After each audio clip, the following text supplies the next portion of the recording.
The following is an urgent warning from the National Weather Service. The National Weather Service in San Francisco has issued a special marine warning for San Pablo Bay, Tucson Bay, the West Delta in the San Francisco Bay north of the Bay Bridge, San Francisco Bay south of the Bay Bridge, coastal waters from Point Reyes to Pigeon Point, California out to 10 nautical miles, waters from Point Reyes to Pigeon Point 10 to 60 nautical miles, until 10:45 a.m. Pacific Daylight Time.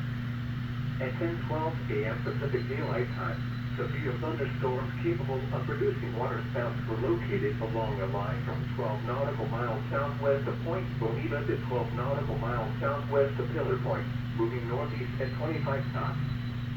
Hazard, waterspouts and wind gusts to 40 knots. Source, radar indicated. Impact, waterspouts can easily overturn boats and create locally hazardous seas.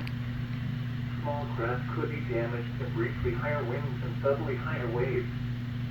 Locations impacted include Point Bonita. Move to safe harbor until hazardous weather passes.